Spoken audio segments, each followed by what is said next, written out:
একদিন বিশ্বনবী হযরত মুহাম্মদ সাল্লাল্লাহু আলাইহি ওয়াসাল্লাম ক্ষুধার্ত অবস্থায় মরুভূমির রাস্তা দিয়ে হাঁটছেন।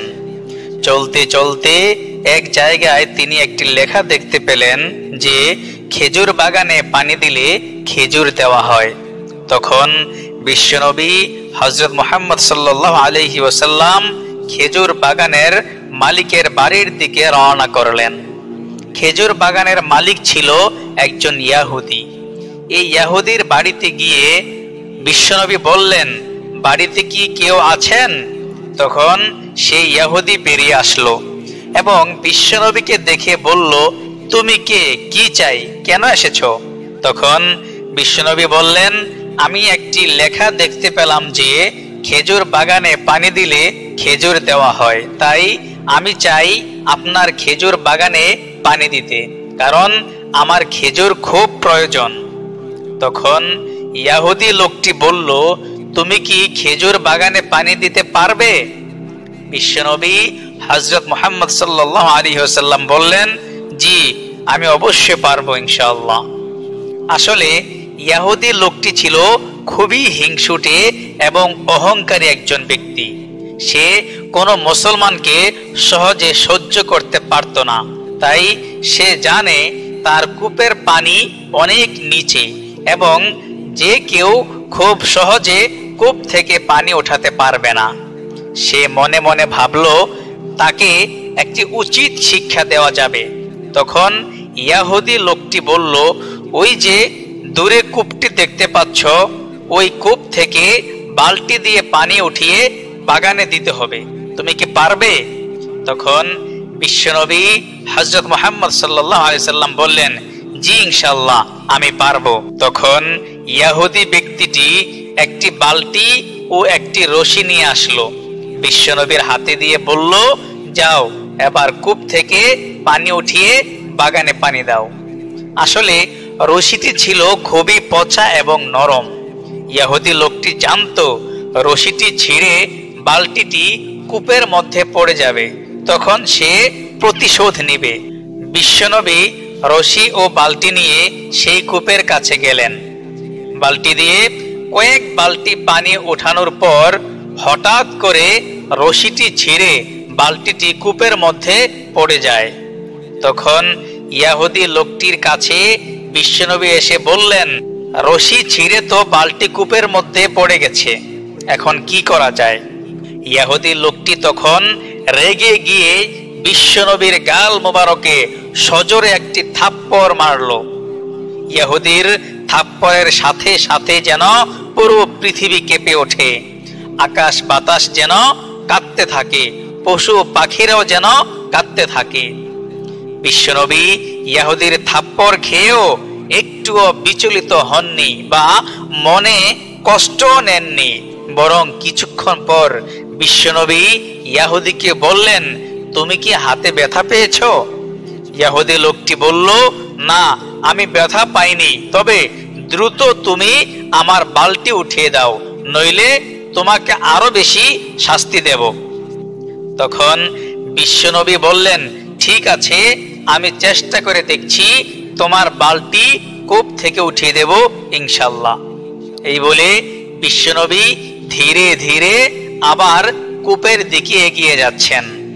ঠিক তখনই আল্লাহ রাব্বুল আলামিন হযরত জিবরাইল আলাইহিস সালামকে বললেন, ও জিবরাইল, তুমি দেখো আমার হাবিব কি করতে চায়, তুমি তাড়াতাড়ি যাও এবং কূপ থেকে বালতিটি উঠানোর জন্য কূপের পানি একেবারে কূপের মুখের সমান সমান করে দাও, যেন আমার হাবিব খুব সহজেই বালতিটি উঠাতে পারে।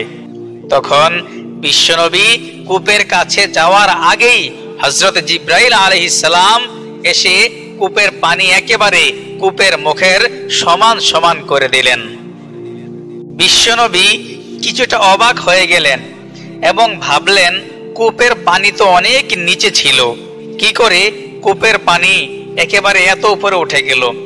যাই হোক, বিশ্বনবী খুব সহজেই কূপ থেকে বালতিটি হাত দিয়ে উঠালেন এবং ইহুদির কাছে গিয়ে বললেন, এই যে তোমার বালতি। তখন ইহুদি লোকটি খুবই আশ্চর্য হয়ে যায়, এবং সে ভাবে কূপের পানি তো অনেক নিচে, আর কূপে তো কোনো সিঁড়িও নেই, তাহলে সে কিভাবে এত নিচ থেকে বালতিটা উঠাতে পারলো এবং এটা কি করে সম্ভব? ইহুদি লোকটি মনে মনে ভাবলো, এত কোনো সাধারণ লোক নয়, নিশ্চয়ই সে কোনো বিশেষ ব্যক্তি হবে। এরপর বিশ্বনবী হযরত মুহাম্মদ সাল্লাল্লাহু আলাইহি ওয়াসাল্লাম আরো কিছু বালতি পানি বাগানে দিয়ে বলল, এবার আমার পাওনা দাও। তখন ইহুদি লোকটি বিশ্বনবীকে কিছু খেজুর দিয়ে দিলেন। এবার বিশ্বনবী হযরত মুহাম্মদ সাল্লাল্লাহু আলাইহি ওয়াসাল্লাম খেজুর নিয়ে হাসান ও হুসাইনের খোঁজে বাড়ির পথে রওনা হলেন। এদিকে ইহুদির স্ত্রী ইহুদিকে বলল, তুমি কাকে থাপ্পড় দিয়েছো তুমি কি জানো? ইহুদি লোকটি বলল, কেন, কি হয়েছে? ইহুদির স্ত্রী বলল, তুমি যাকে থাপ্পড় দিয়েছো তিনি হচ্ছেন আখির নবী বিশ্বনবী হযরত মুহাম্মদ সাল্লাল্লাহু আলাইহি ওয়াসাল্লাম। তুমি অতি দ্রুত তার কাছে ক্ষমা চাও, যদি তা না করো তাহলে যে হাত দিয়ে তুমি তাকে থাপ্পড় দিয়েছো এই হাত ধ্বংস হয়ে যাবে। ইহুদি তার স্ত্রীর এই কথা শুনে তার অন্তরে কিছুটা ঈমানের জোশ আসে, তার আধার হৃদয়ে ঈমানের আলো জ্বলতে শুরু করে। ইহুদি লোকটি বলল, যদি তিনি আসলেই শেষ নবী হয়ে থাকেন তাহলে তো আমি বড় অন্যায় করে ফেলেছি, আমার বড় ভুল হয়ে গেছে, তার কাছে অবশ্যই আমাকে ক্ষমা চাইতে হবে। তবে এর আগে তাকে থাপ্পড় দেওয়ার যে শাস্তি সেটা আমি নিজেকে নিজেই দেব, পৃথিবীর কারো কাছে বিচার চাইব না। ইহুদি লোকটি তার স্ত্রীকে বলল, তুমি একটি দা নিয়ে আসো, যে হাত দিয়ে আমি বিশ্বনবীকে থাপ্পড় দিয়েছিলাম সেই হাত আমি আর রাখবো না, সেই হাত আমি কেটে ফেলবো। এই কথা বলে সে দা দিয়ে নিজেই নিজের হাত কেটে ফেললো এবং সে কাটা হাত নিয়ে ক্ষমা চাওয়ার উদ্দেশ্যে বিশ্বনবীর বাড়ির দিকে রওনা হলো। তিনি বিশ্বনবীর বাড়িতে এসে দেখলেন বাড়িতে কেউ নেই। তখন তিনি রওনা হলেন হযরত ফাতেমা রাদিয়াল্লাহু তাআলা আনহা এর বাড়ির উদ্দেশ্যে। এদিকে বিশ্বনবী বাড়িতে গিয়ে দেখলেন হাসান ও হুসাইন ঘরে নেই। তাদেরকে খোঁজার জন্য বিশ্বনবী আবার বের হলেন। চলতে চলতে কিছু দূর গিয়ে দেখলেন মরুভূমির পাশে কিছু রাখাল দাঁড়িয়ে আছে। তাদেরকে জিজ্ঞেস করলেন, আমার হাসান ও হুসাইনকে কি তোমরা দেখেছো? তাদেরকে আমি খুঁজে পাচ্ছি না। তখন রাখালরা বলল, হ্যাঁ, আমরা দুজন শিশু বাচ্চাকে দেখেছি, তারা ওই মরুভূমির পাহাড়ের দিকে গিয়েছে। তবে আমাদের একটা বিষয় বুঝে আসছে না যে ওই শিশু দুটি যখন এই পথ ধরে গিয়েছিল তখন থেকে আমাদের পশুগুলো তাদের খাবার বন্ধ করে দিয়েছে, তারা কিছুই খাচ্ছে না, কিন্তু তাদের চোখ বেয়ে বেয়ে পানি পড়ছে। তখন বিশ্বনবী হযরত মুহাম্মদ সাল্লাল্লাহু আলাইহি সাল্লাম বললেন, হাসান ও হুসাইন খুবই ক্ষুধার্ত, তারা ক্ষুধার যন্ত্রণায় কাতর হয়ে এদিকে চলে আসছে। তাদের যখন ক্ষুধা লাগে তখন তারা সহ্য করতে পারে না, তাদের খুব কষ্ট হয়। হয়তো তাদের সেই কষ্ট পৃথিবীর আর কেউ না বুঝলেও এই পশুগুলো বুঝেছে এবং হাসান ও হুসাইনের কষ্টে পশু পাখিগুলা তারাও খাবার খাওয়া বন্ধ করে দিয়েছে। যতক্ষণ না পর্যন্ত হাসান ও হুসাইনের মুখে খাবার না উঠবে ততক্ষণ পর্যন্ত তোমাদের পশুও খাবার খাবে না।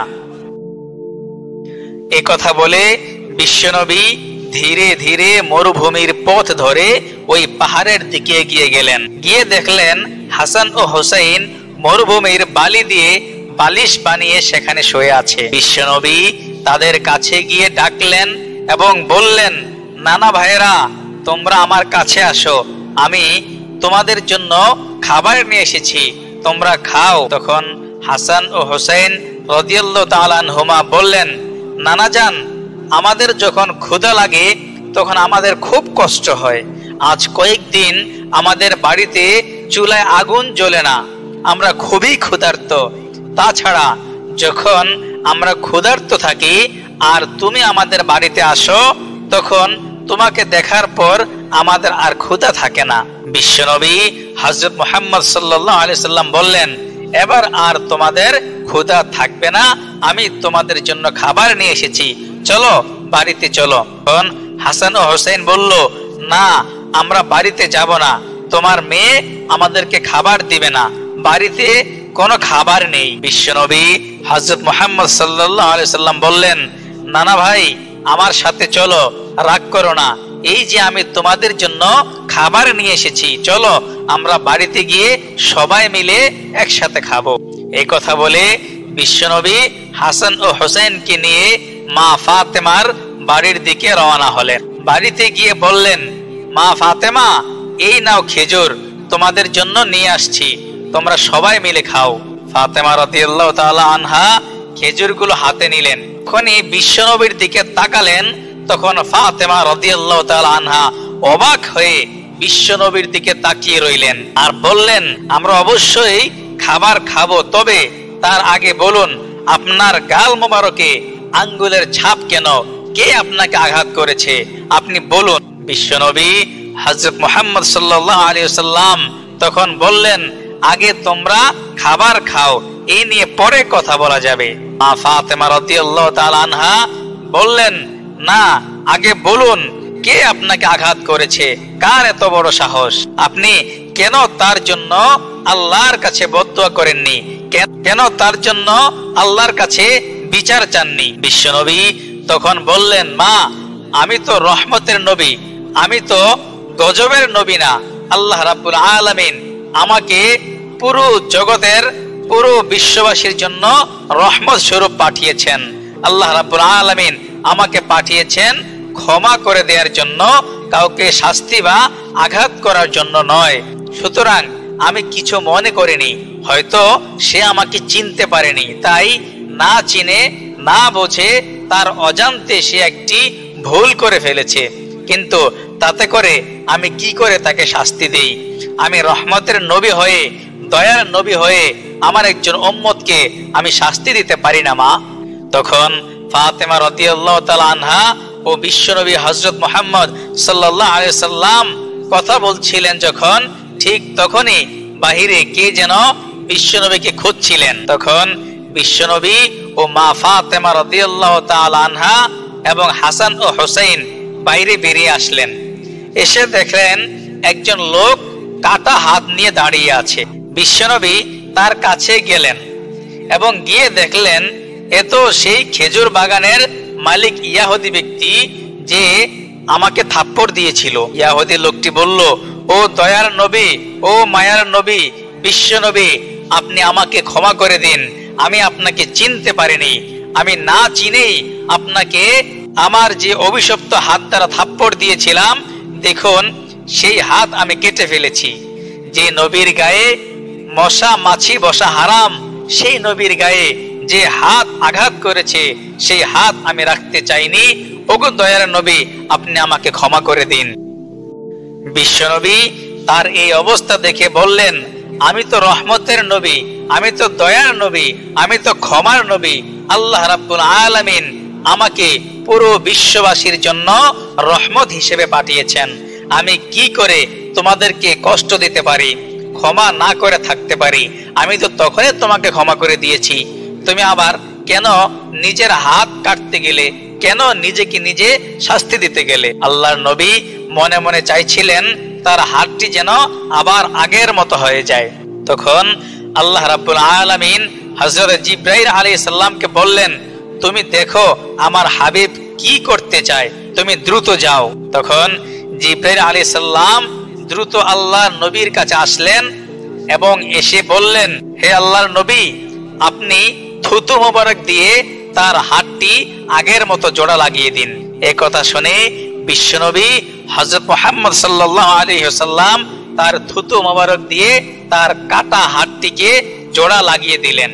তার হাতটি আবার আগের মতো হয়ে গেল। বোঝাই যাচ্ছে না যে এই হাতটি কিছুক্ষণ আগেও কাটা ছিল। তখন ইয়াহুদি বিশ্বনবীর কাছে ক্ষমা চেয়ে বলে উঠলেন, ওগো আল্লাহর নবী, আপনি আমাকে কালিমা পড়িয়ে এখনই মুসলমান বানিয়ে নিন। তখন সে নবীর সঙ্গে সঙ্গে কালিমা পড়ে মুসলমান হয়ে গেল। সুবহানাল্লাহ। তিনি ছিলেন দয়ার নবী, মায়ার নবী, বিশ্ব নবী, যিনি উম্মতের জন্য রহমত স্বরূপ। হে আল্লাহ, আপনি আমাদেরকে সেই নবীর খাঁটি উম্মত হওয়ার তৌফিক দিও। আমিন।